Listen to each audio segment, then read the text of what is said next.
Hello friends, welcome to Vamja education. આજના આ સરસ મજાના વિડીયોમાં આપણે અર્થ વિસ્તાર એટલે કે વિચાર વિસ્તાર જોવાના છીએ, જે ધોરણ 10, 11, 12 તથા 8 અને 9મા ધોરણમાં ગુજરાતી વિષયમાં પૂછવામાં આવે છે. ધોરણ 10ની અંદર 4 માર્કનો અર્થ વિસ્તાર એટલે કે વિચાર વિસ્તાર 100% પૂછવામાં આવે છે. વિભાગ ડીની અંદર બીજા નંબરનો પ્રશ્ન, નંબર બીજો નહીં હોય પરંતુ વિભાગ ડીની અંદર બીજો પ્રશ્ન તે હશે. પહેલો પ્રશ્ન બીજો હશે એટલે કે કંઈક બીજી કોઈક વસ્તુ વિશે હશે, અને બીજો પ્રશ્ન જે હશે તે અર્થ વિસ્તાર એટલે કે વિચાર વિસ્તાર 4 માર્કનો હશે, અને આની અંદરથી 4 માર્ક રોકડા મળે છે.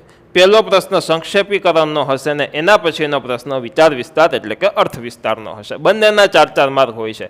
તો આજે આપણે 7મા નંબરનો જોશું. ખૂબ સારી પ્રેક્ટિસ કરવી છે. ઘણા બધા અર્થ વિસ્તાર એટલે કે વિચાર વિસ્તાર જોવા છે, જેથી કરીને આપણે 4 માર્ક પૂરા આવી શકે. તો 7મા નંબરનો પ્રશ્ન છે, વિદ્યા વપરાતી ભલી, વહેતા ભલા નવાણ, અણછેડિયા મૂર્ખા ભલા, છેડિયા ભલા સુજાણ. તો જોઈએ આપણે આનો અર્થ વિસ્તાર, વિચાર વિસ્તાર.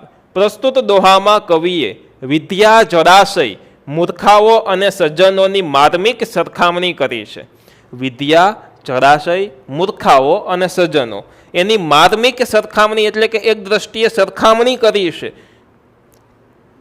અને સજ્જનોની માર્મિક સરખામણી કરી છે. કવિ કહે છે કે વિદ્યા વપરાતી રહે તો એ વધતી જ રહે. વિદ્યા છે એ વપરાય તો તે વધતી જ રહીએ. બરોબર, મને એક વસ્તુ આવડે છે તો હું તમને એ વસ્તુ શીખવાડું છું, સમજાવું છું, તો તે વસ્તુ આપણને બંનેને આવડતી થઈ ગઈ. આપણે બંને એ વસ્તુ બીજાને શીખવાડીએ, બીજા 2 વ્યક્તિને શીખવાડીએ તો એ વસ્તુ 4 જણાને આવડતી થઈ ગઈ. એ 4 જણા બીજા પાછા એકને શીખવાડે તો 8 વ્યક્તિને આવડતી થઈ ગઈ. એમ વિદ્યા વપરાય તેમ વધે છે. ઓકે, કોઈ પણ જળાશયનું પાણી વહેતું રહે તો એ ચોખ્ખું રહે છે. જળાશયનું પાણી વહેતું રહીએ તો એ ચોખ્ખું રહે છે.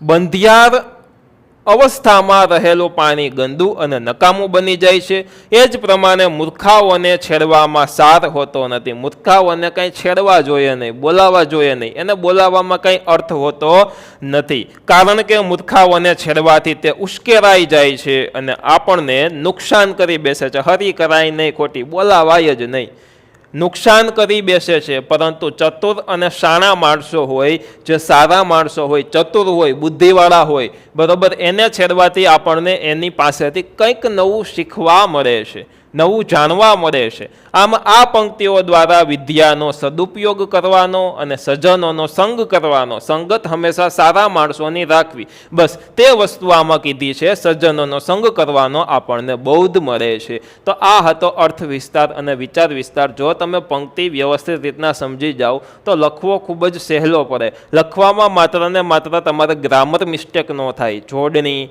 બરોબર, એવી રસવાઈ દીર્ઘાય એવી લખવામાં મિસ્ટેક ન થાય તે તમારે જોવાની રહેશે. બાકી બહુ નાનું એવું આમાં લખવાનું હોય છે. નિબંધની જેમ મોટું મોટું લખવાનું હોતું નથી. મુખ્ય જે બાબતો હોય છે તે જ લખવાની હોય છે. આશા રાખું છું કે આજનો આ અર્થ વિસ્તાર એટલે કે વિચાર વિસ્તાર તમે શીખી ગયા છો. જો તમે ડાયરેક્ટ આ વિડીયો જોતા હોય તો ફર્સ્ટ વિડીયો આ અર્થ વિસ્તાર વિચાર વિસ્તારના પ્લેલિસ્ટમાં ફર્સ્ટ વિડીયો હશે કે અર્થ વિસ્તાર વિચાર વિસ્તાર કેવી રીતના લખવો, અર્થ વિસ્તાર વિચાર વિસ્તાર છે શું, કઈ કઈ વસ્તુની તેમાં ધ્યાન રાખવું, તેના માટેનો એક વિડીયો છે. તે ચોક્કસથી તમે જોજો તો તમને પ્રોપર આમનું ગાઈડન્સ મળશે. આશા રાખું છું કે આ વિડીયો તમને ગમ્યો હશે. ગમ્યો છે ચોક્કસથી વિડીયોને લાઇક કરવાનું રાખો. ચેનલમાં નવા હોવ તો સબસ્ક્રાઈબ કરીને બેલ આઇકન દબાવો તથા આ વિડીયોને તમારા મિત્રો પરિવાર દોસ્તો સાથે ચોક્કસથી શેર કરો. મળીએ છીએ આપણે બીજા વિડીયો સાથે. ધન્યવાદ.